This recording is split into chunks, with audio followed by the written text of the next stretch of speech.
So I was lying on the couch, practically dead, with the world's most horrible illness. I had a sniffly nose, a little bit of a cough, and a slight fever. And the only remedy for that was to endlessly doom scroll on Instagram.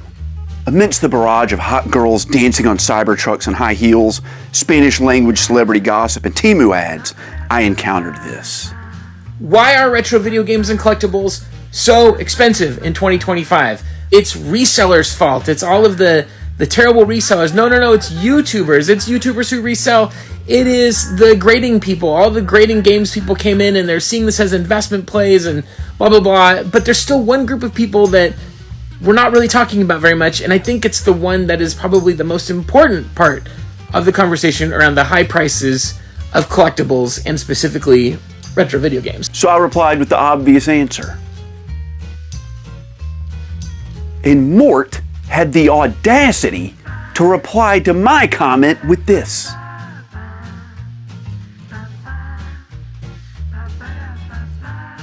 How dare he even suggest that I leave Instagram and go all the way over to YouTube and watch a 15-minute video to help maybe better understand the inner workings and mechanics of something that directly affects my life on a daily basis. So I sat down and proceeded to watch the extensive and thorough overview of what is driving the high prices in the retro game market.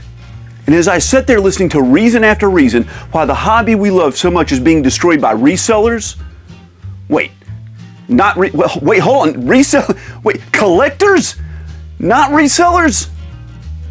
And how the hobby we love so much is being destroyed by collectors, I came to understand something. Something I knew deep down inside ever since I was a small child, but only now was ever able to fully realize it. I am smarter than everybody else. Sure, Mort is an expert reseller. Sure, he makes better videos than me, and sure, he can pull off wearing a cardigan. But whenever I wear a jacket indoors, people automatically assume I'm hiding something. But that doesn't mean he knows everything. After all, I've been a collector for 20 years. I have not one, not two, but 3 retirement accounts. My wife went to a top-tier business school and got her MBA. I drive a Mazda. Obviously, there is no one on this planet more qualified than me to explain to you why retro video game prices are so high. Now, I texted Mort and asked him if I could use footage from his video in my video. And he was gracious and obviously accepted and was thrilled with the entire proposition. Now, in his video, Mort makes several fine points, but the main focus of the video is this. The demand for retro video games and collectibles isn't fueled by sellers, it's fueled by buyers. Ultimately, you and I are responsible for the high prices of retro video games. Wait, it's me? It's me, the collector? It's me? I'm the one killing retro gaming? That can't be right. People have told me for years that it's the resellers out there that are driving up the prices. How could I be so stupid all along? I mean, the resellers are the ones out there 40 hours a week hunting for video games while we all have to go to work. They're the ones buying out whole collections for pennies on the dollar, right? And then refusing to take less than price charting. They're also the ones showing up to yard sales like the night before the sale, right? And knocking on the door and asking if they can buy the games. Aren't resellers also the ones going online and posting dozens and dozens of fake yard sales in my area to throw all the collectors off the scent of which yard sales are actually real because only they know which ones are the real ones? I mean, they're the ones hiring bidding services, right? To like snipe eBay auctions regularly, right? I'm so freaking dumb to think that the people that control the supply of the product and set the price of the product are responsible for the price of the product. And I'm so sorry that it was actually me, the collector, all along. And I hope you made it this far, because I'm just joking, by the way. I actually don't have anything against resellers, or flippers as they're usually called, or arbitragists, people that practice arbitrage, right? Where it's buying something for $1 and selling it for $2. They exist in every facet of your life. And video game collectors love to make a big deal out of it. Houses, the real estate market. Flippers buy houses, fix them up, and sell them for a profit. People at car lots, they don't make those cars. They're buying them from people at a discount and selling them for a profit. There are car auctions out there that are only for people that own car reselling businesses. You as a car shopper are gate-kept from even going to those auctions and getting the good prices. We don't have anything like that in the video game community. It's not like you're not allowed to go to a convention and it's only for resellers and flippers. Clothing, Americana, old barber chairs, land, everything you can think about has arbitrage. If you can buy something for $1 and sell it for $2, you're dumb not to do it. We're brought up and raised to feel that way. The entire American society is built around that premise. It's a capitalist society. It's what we live in. If you live in the United States, anyway. It's what I live in. And speaking of a capitalist society, you guys know I don't really flip games. I don't really sell my games. I do get extras, but I just kind of trade them away. So I've never had a lot of interest in dealing with a lot of apps for buying and selling games. And that's specifically why I want to tell you about today's sponsor, Goodiez. Goodiez is an online marketplace where you can buy and sell your games. And while I have heard great things about it and a lot of my friends use it, I have never even tried out the Goodiez app until I learned about their newest feature, the ability to trade in your games. See, I don't flip stuff, but I definitely trade stuff. And I hate going to a convention and taking my big stockpile of games and spending half my time there trying to trade them away for some other game I want.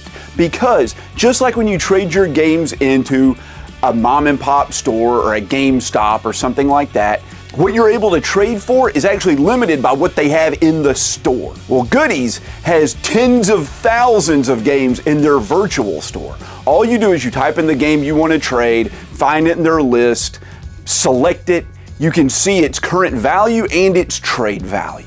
They'll send you information for printing out a barcode, you ship it to them. As soon as it's shipped, you get credit in the store that you can use for any of the current listings on the Goodiez app. You don't have to make the trek out to some store and sit there and have to deal with a person at the counter for hours while they scan in and check every single game. No, that's gonna make my life so much easier. If you're interested in trying the Goodiez app for yourself, you can find a link to that in the description down below. I highly recommend you try it. I've been using it like crazy and I absolutely love it. Thank you so much, Goodiez, for sponsoring this video, and let's just get right back into it.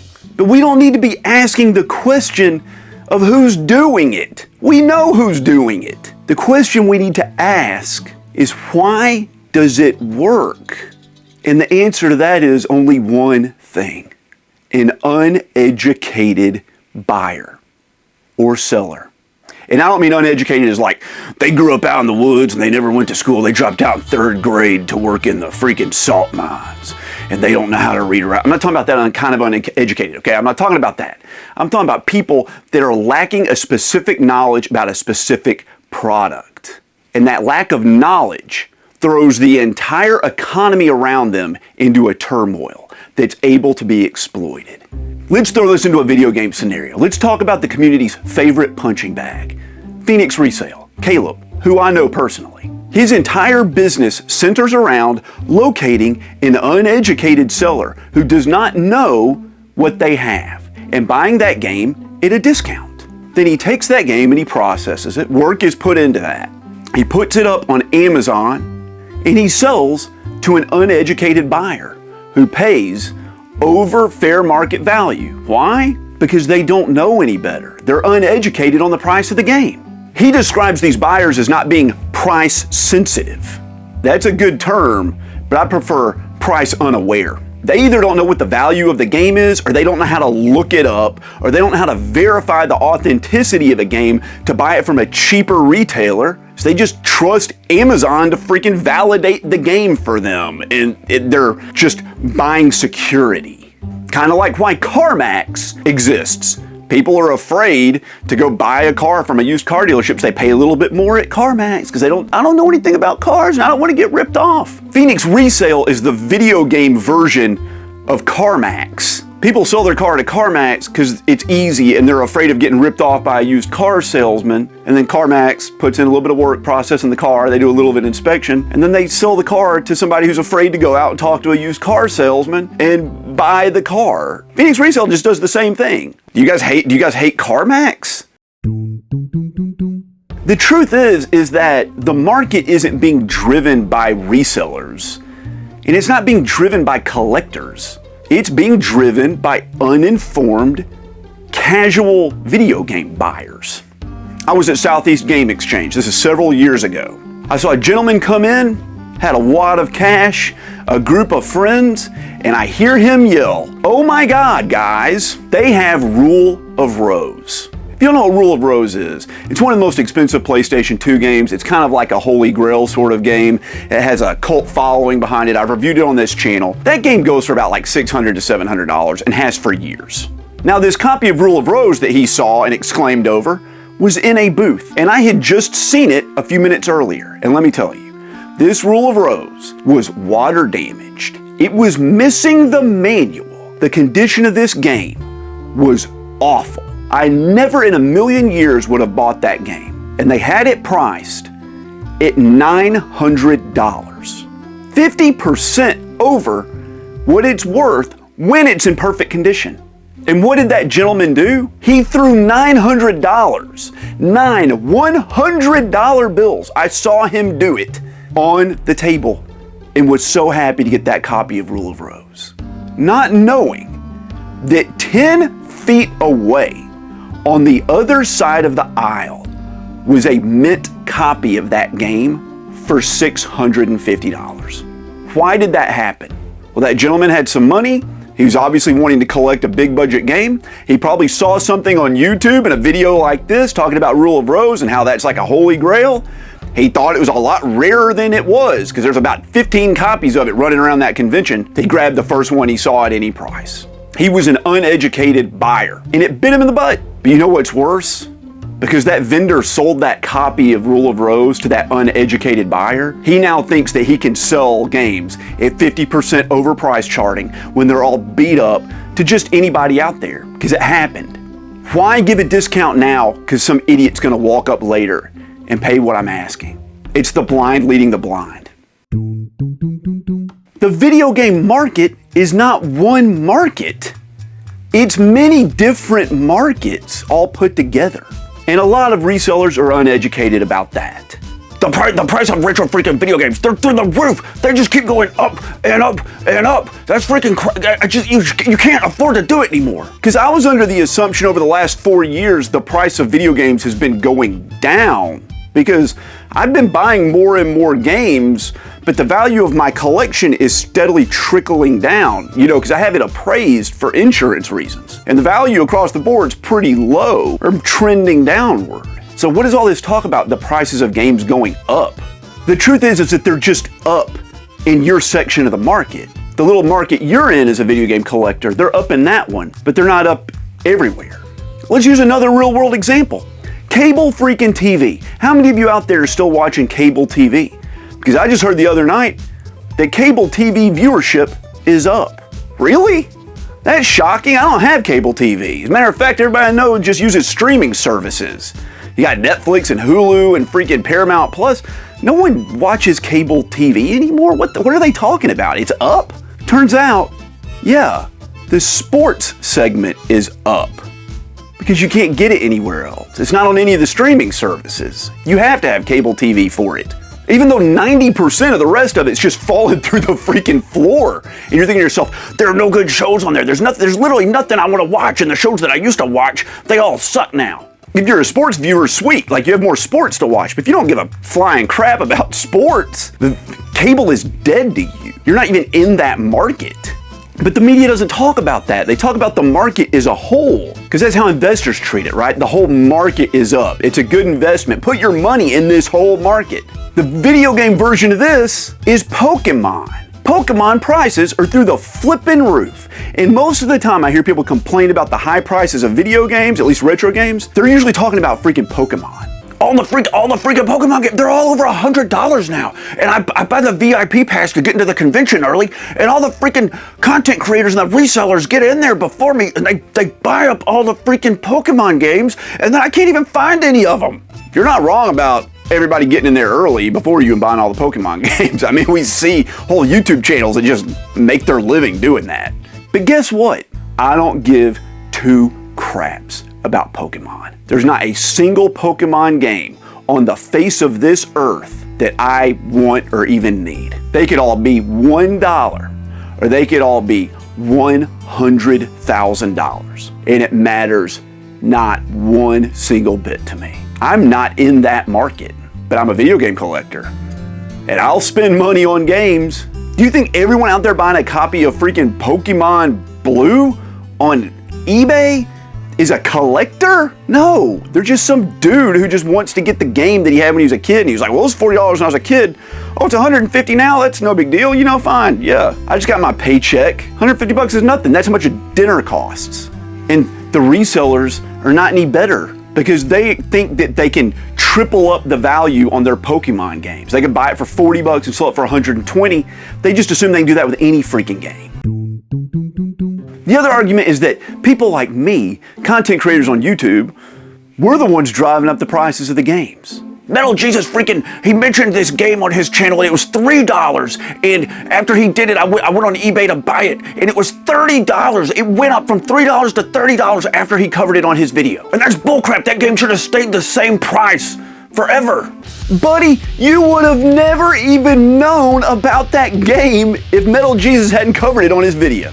How quickly the world owes you a deal on a game you didn't even know existed 10 minutes ago. You know why the game went up? Because the public was uneducated about the game. They didn't know it existed, and now they're educated about it. They know about it. They know that it's cool. They know it's a freaking hidden gem. It's not that it's overpriced now, it's that it was undervalued before.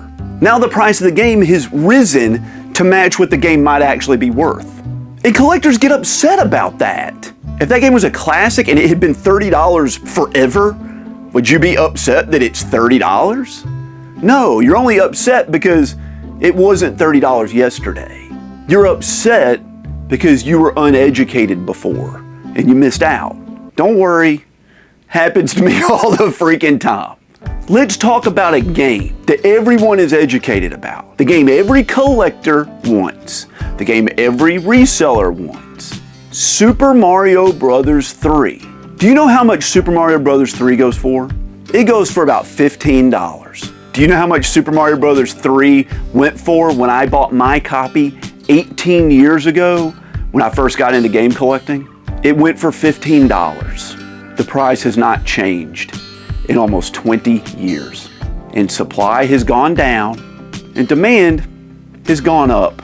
There are more game collectors now. They're not making any more copies of Super Mario Bros. 3. Everybody wants it. Why hasn't the price of Super Mario Bros. 3 gone through the roof? Because we all know what it's worth. We are all educated on it. You can't manipulate the market. You can't pull something over on somebody to find a few extra bucks here and there.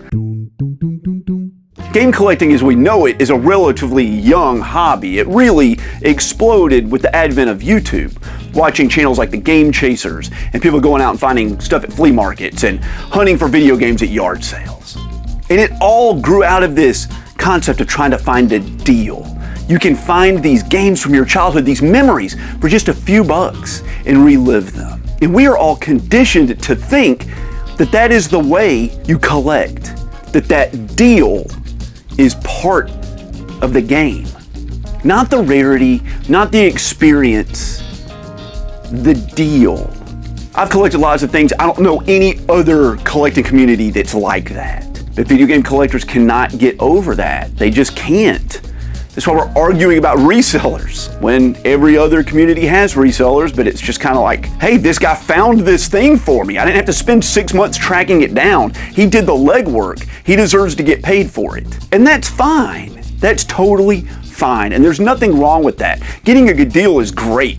It's exhilarating. That gives you a story to tell people where you're like, holy crap, I found this $500 game for $25 one time. Like, that's awesome, you know? Like, That is part of it. But even then, we as a collecting community, a video game collecting community that I love, we are all just kind of uneducated about the value of these games. Really, the real value. Let me lay out a scenario for you. Let's say a development team, a company puts out a video game and they spent $80 million to make it. That's development, manufacturing, paying employees, advertising, insurance benefit, all the crap, right? Renting the building, everything, okay? It's everything. That's the full cost, $80 million. Now let's say that game sells 1.3 million copies. That's pretty successful. Most companies would love to sell 1.3 million copies. Now, that pales in comparison to some huge game like GTA 5, but let's remember that 1.3 million units sold in 1 year qualifies to be a greatest hits game. Now let's say they sell those 1.3 million games at the new Switch 2 price of $80 per game. That's $104 million in revenue, minus development costs. And we're just gonna pretend like they didn't have to pay the retailers anything. That's about $24 million in profit. That's about a 30% return on their investment. That's a pretty good rate of return. I think any company would be absolutely thrilled by that. But still, gamers say that's too freaking high. The game should still be $60. Well, in this scenario, if they sold that game for $60, it would have lost money. That game would not have been profitable. That company would not make a sequel to it. Or worse yet, they may never take another chance on a game like that, or a game from that developer ever again. The game sold 1.3 million copies. A lot of people really liked it, but it didn't make any money, so like we can't just keep making games like that, right? A company's only obligation is to its shareholders. If it's not making money, it goes out of business. They don't care how you feel, they've got to make money, and we have to understand that. Now, those are all hypothetical numbers, right? I don't know if there's a game out there that actually matches those numbers, right? But let me give you another example of something that does match those numbers.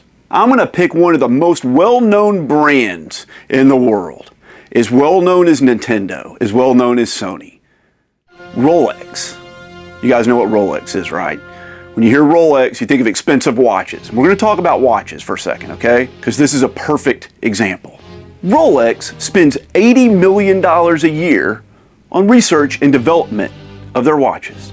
Purportedly. Now, we don't necessarily know that's exactly right, but the insiders and the experts think that's about right, okay? The same amount of money in the hypothetical video game situation we just talked about. Rolex sells 1.3 million watches a year, the same number that I used in that previous example.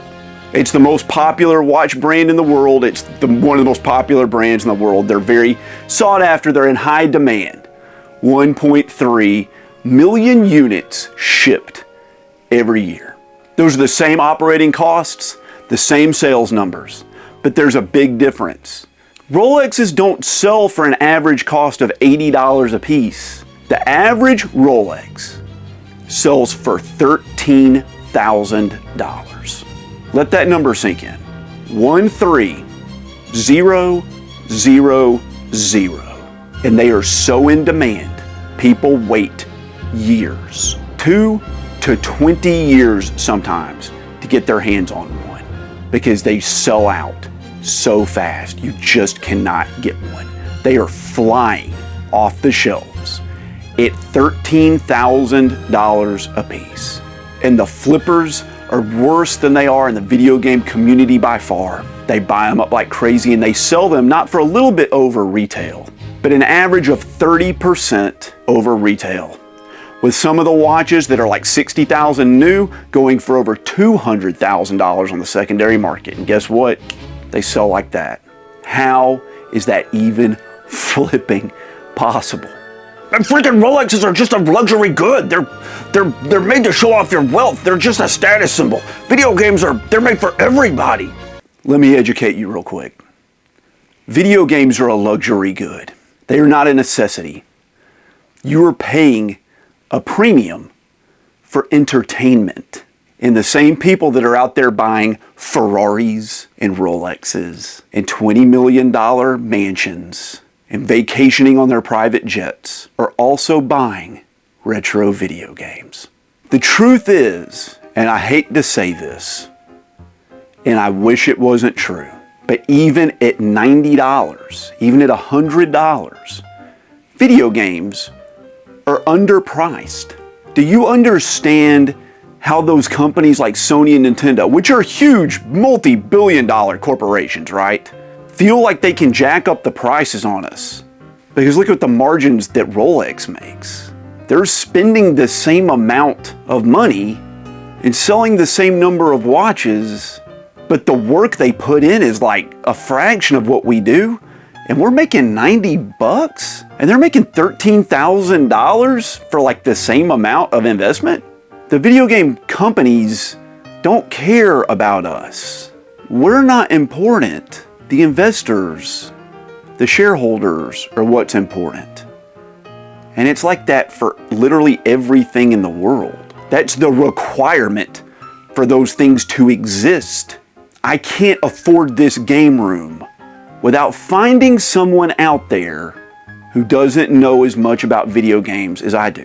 Resellers don't exist if they can't find somebody out there to sell them a video game that knows less about video games than they do. Where the conflict happens is that both of us know the same amount as each other, or neither one of us know enough. Video games are not a bubble. They are not going to go away. There's half a century of memories sitting on these shelves. The generation before me has their childhood tied up in these games, and the generation after me does too. And we're all fighting for a piece of that nostalgia pie. Instead of being so upset that the prices are too high, I want you to realize that you're still in on the ground floor. The vast majority of people out in that world, even in the game collecting community, are more uneducated than you. You know more than them. You have a leg up on them. You know better. That's what investors do. That's what collectors do. The stock market, you got the big tip on the new stock, you got to get there before everybody else. Or, I know a house down the street, these guys are selling it for super cheap, we can fix it up and make a tidy profit. Oh, my buddy's selling his pickup truck. He doesn't know how to fix it. All it needs is a water pump and I can make $1,000. Fashion, art, music, everything. The people who get there first and have the knowledge about what they're seeing are the ones that get the best deal. I think where the frustration comes in, and we're in 100% agreement on this, is that we can't get there before the other people. We can't get out to the yard sales first because we have to work. We can't spend all day searching for deals online and grabbing everything off Craigslist. We can't grab everything off eBay. We don't get to get into the conventions early. We don't get those great first deals. And I'm with you on that. That's why I don't buy games at conventions before the VIPs get in. In solidarity with you guys, I'm not going to be buying anything before the VIPs get in. I don't want an unfair advantage. Those people paid hard-earned money to get in, to get the deals early. It's not fair of me to get in and make deals before them. And I think that's the big difference. Access. Just like those baby boomers that bought their house for $80,000 and now it's worth $1.2 million. They got there first. They made their fortune. And we have to live in that world. Video games are no different. Look around you. There are still tons of investors. There's still tons of flippers. There's still tons of new game collectors that are building great collections. It can still be done. It's just a lot more work than it used to be. And that is honestly what is killing game collecting. The amount of work that it takes to get what the previous generation got. I don't think people are really mad about the prices of video games. I really don't. I think they're mad about the increased amount of effort they have to put in for the same thing. The names you see on the screen right now, well, those are my patrons and channel members. My patrons and channel members are so precious to me. Every dollar they contribute to this channel goes directly into the channel. They get early access to the videos, they get their names in the videos, they get to put messages in the videos, and they get access to my videos early. But most importantly, They get member-exclusive videos made just for them. And they get to talk to me in my Discord. If you want to get to know me a little bit better, and if you want to help me out, I would really appreciate that. You can find the links to sign up down below. I appreciate you guys, even the ones that aren't supporters. Even if you clicked the dislike button, I still appreciate you. I'll catch you guys next time.